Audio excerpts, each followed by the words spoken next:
ছেলেটার ব্রেসলেট মেয়েটার পোশাকে আটকে গেল, আর ঠিক সেই মুহূর্তে ছেলেটা পড়ে যাওয়ার উপক্রম হলে পাশে দাঁড়িয়ে থাকা মেয়েটা দ্রুত তাকে ধরে ফেললো। কিন্তু ছেলেটার ভুল বোঝা হয়ে গেল। সে ভাবলো মেয়েটা ওর সঙ্গে ফ্লার্ট করছে। কিছু না বলেই বিরক্ত মুখে সরে গেল। মেয়েটা পুরোই কনফিউজড হয়ে রইল। তার বান্ধবী দীর্ঘশ্বাস ফেলে বলল, তুই কত লাকি, ও তো স্কুলের সবচেয়ে হ্যান্ডসাম ছেলে। আসলে মেয়েটা সেদিনই নতুন স্কুলে এসেছে। খুব লাজুক স্বভাব বলে সে সহপাঠীদের সঙ্গে বন্ধুত্ব করতে চাইছিল, কিন্তু তার গলা এতই আস্তে যে কেউই ঠিক মতো শুনতে পেল না। সে ভাবলো হয়তো ক্লাসের সবাই আমাকে অপছন্দ করে। ক্লাস থেকে বের হওয়ার সময় তার ধাক্কা লেগে গেল আরেকজন ছাত্রের সঙ্গে। সে মিষ্টি ভাবে ক্ষমা চাইলো এবং নিজের খাবারও ভাগ করে দিল।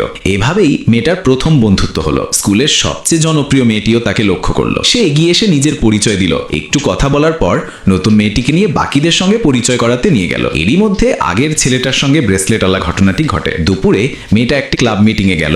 সেখানে আবার সেই ছেলেটির সঙ্গে দেখা। ক্লাব লিডার দুজনকে পাশাপাশি বসতে দিল। মেয়েটা ক্ষমা চাইতে চাইলেও ছেলেটা হেডফোন লাগিয়ে তাকে সম্পূর্ণ উপেক্ষা করলো। পুরো পরিস্থিতি খুব অদ্ভুত হয়ে গেল। স্কুল শেষে মেয়েটি একা বাড়ি ফিরছিল। একটি কনভিনিয়েন্স স্টোরে আবার সেই ছেলেটির সঙ্গে দেখা হয়ে গেল। দুজনেই চুপচাপ। শেষে মেয়েটাই কথা শুরু করলো। তখন জানা গেল ছেলেটা তাকে একা যেতে দেখে পিছন পিছন এসেছিল যাতে সে নিরাপদে পৌঁছাতে পারে। কিন্তু ছেলেটা ঠান্ডা গলায় বলল, এটা শুধু কাকতালীয় ব্যাপার। বাড়ি ফিরে মেয়েটার মাথায় শুধু এক প্রশ্ন, ছেলেটা তো অদ্ভুত আচরণ করছে কেন, আবার তাদের সম্পর্ক কোন দিকে যাবে? কমেন্টে জানাতে ভুলবেন না।